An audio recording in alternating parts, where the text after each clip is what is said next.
having watched something that you really liked on the screen and been inspired by it, you may go, I want to do one of those. The classic line is, I can do better than that, watching many screen things on television or on the web or on YouTube. And the question then is, of course, is does something on there already inspire you beyond that's so rubbish, I can do better? Many people have discovered that actually doing better is extremely difficult.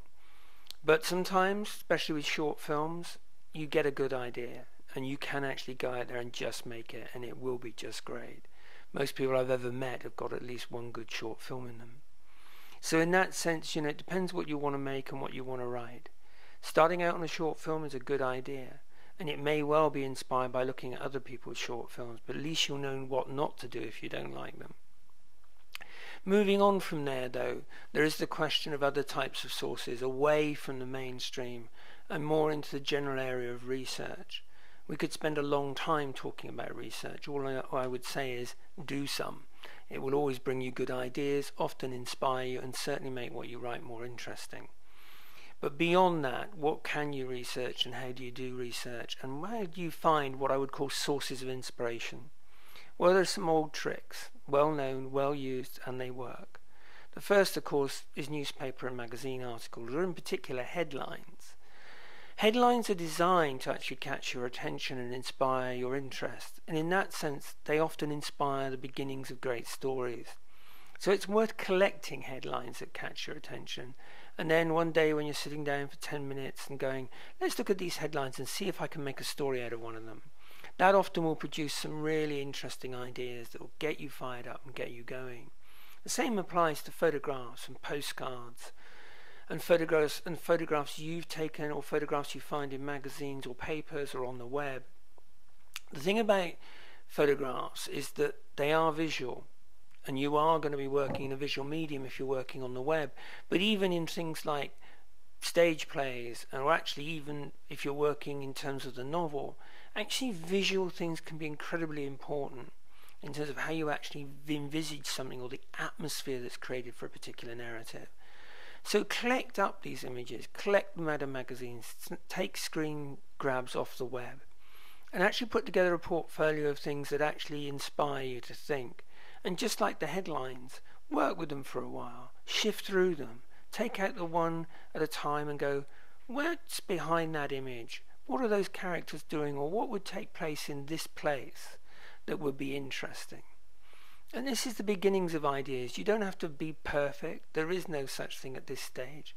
You're just collecting ideas, things that might work and might turn into a 10-second slot somewhere on a mobile phone, or it might turn into 20 years of a soap opera.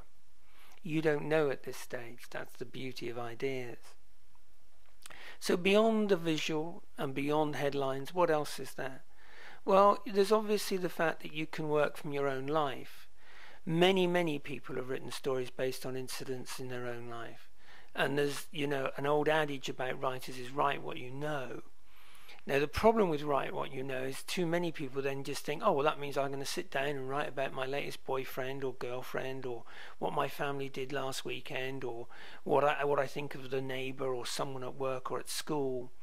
The problem with that is that you're absolutely writing what you know, but it's not necessarily drama. And so the danger is you just end up with a series of incidents with no dramatic focus to them. So, but at the ideas stage, that doesn't really matter. So if there are things you know in your own life that might produce an interesting story or a drama, then note them down. If there are characters you know that you think, God, they would be brilliant, I'm sure, in something, then write them down and capture their dialogue, capture the way they talk, the way they sit, the way they look, the way they dress. These are the beginnings of ideas. And many great works have started off with just one character who the writer then basically built a world around. And sometimes it wasn't even the lead character. It was someone that ultimately the lead character met, and maybe only briefly, but that character was the beginning of the process. Now in that context, you have to remember that ideas are only a beginning. And writing what you know does have pitfalls, like I said, about the fact that it may not lead you to anywhere inspirational, and your life doesn't work in a 3-act structure. However, There are other elements of write what you know, and the first, like I said earlier, is research. You can go and research anything, and in that sense it's worth thinking about, do I want to write about X type of person or X lifestyle or that part of a city or that part of a country, and just go there and find the material, and you will be inspired just by the research. You'll find stories you never dreamed of, you'll find characters you couldn't have made up. And in that sense, doing the research is crucial, and it will produce a lot of brilliant new ideas. Equally, there's write what you know in the sense that ultimately it has to have an emotional truth. If you're laughing at something that's funny, then the chances are someone else will laugh at it because it's funny. But if you're thinking, oh, this is going to be funny, but I'm not actually laughing, then the chances are it isn't. And it's the same with writing about something that's tragic or something that's dramatic. Ultimately, the emotional truth has to be there, or other human beings will not get it. And that, of course, may ultimately involve music, it may involve performance, it may involve brilliant dialogue, phenomenal use of camera, all sorts of things. But at the idea stage, it's just having some sense of what this story is emotionally about. And then beyond that, of course, there's the whole conjecture thing. One of the great ways to inspire new stories has been, what if? What if this happened? What if that happened? And you just let it spiral out of control.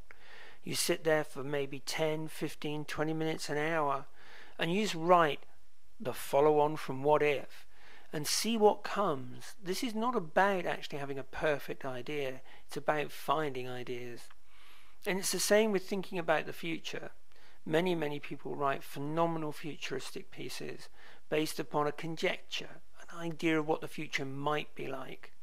And in that sense, the future is always full of possibilities, and your possibilities may ultimately inspire an audience.